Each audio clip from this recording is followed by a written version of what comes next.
I'm standing in Ireland's version of Silicon Valley, known as Silicon Docks, that was once the biggest harbour in the world back in the 1800s, has been transformed from a derelict wasteland into a thriving hub for US tech firms. In this video, we're going to look at how this area was transformed over the past 50 years, why US tech giants have decided to set up here, and what is the future of business in this area. Grand Canal Dock actually has a surprisingly long history. It first opened in 1796 as a busy harbour where Grand Canal meets the River Liffey, and at the time it was actually one of the largest docks in the world. Fast forward a few decades and things took a bit of a downturn. With the rise of railways, canal traffic plummeted and the docks fell into decline. And by the 1960s, the area was almost completely derelict. So here we're at Capital Dock, and you can already see some of the tech firms that are here. So we have Indeed, they are essentially a jobs board.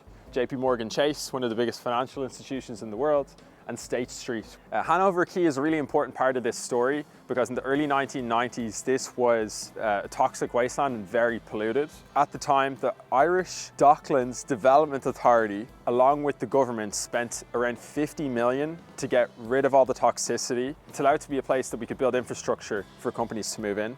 So why do tech companies choose Ireland? In short, a mixture of smart policy and first mover advantage. Ireland has a famously low 12.5% corporate tax rate, and agencies like the Irish Development Authority for Ireland were pitching Dublin as a European base for US tech startups. In 2004, Google moved into its new Dublin HQ on Barrow Street. Google paved the way for other Silicon Valley names to follow, and within a few years, Facebook, Twitter, LinkedIn, Airbnb, and many more were setting up their European bases within the Docklands area. It was this cluster of firms that gave it the nickname Silicon Docks, and by 2015, about 7,000 tech workers were employed in the area. If you go around Grand Canal Dock today, you're going to see a bunch of ultra fancy modern offices, apartments, a theatre, and behind me, a completely redeveloped Boland's Mills. This used to be a flour mill back in the 19th century. In 2018, Google bought the site. 2 years ago in 2024, they opened it up to be a facility for Googlers. Now there is a coffee shop, a sauna, a bar.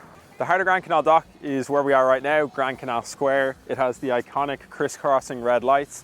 And behind me is the Bord Gáis Theatre, which is Ireland's biggest theatre, opened in 2010. It was such a desirable location that Facebook or Meta put their HQ in 4 Grand Canal Square before moving out of the area a few years ago. So this here is Misery Hill.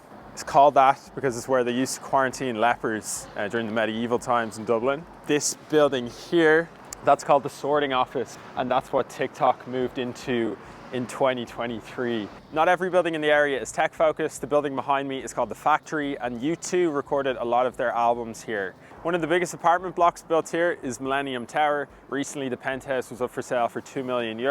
There is increasing pressure on tech firms with the cost of renting in the city because of Ireland's housing crisis, that they may need to expand into areas outside of here. Dublin is not a place currently for really big high-rises. As more companies seek to move their headquarters here, they're going to have to start thinking more smartly about where they're based. It's hard to believe that where we're standing today with amazing glass towers, bunch of tech firms, that this was once a abandoned industrial zone. And I think it's a combination of the right business incentives, a willingness to do urban regeneration, and a flood of talent and people willing to work in the tech sector that has really brought it to life. Can't wait to see how it develops over the following years, and hope you guys enjoyed the video.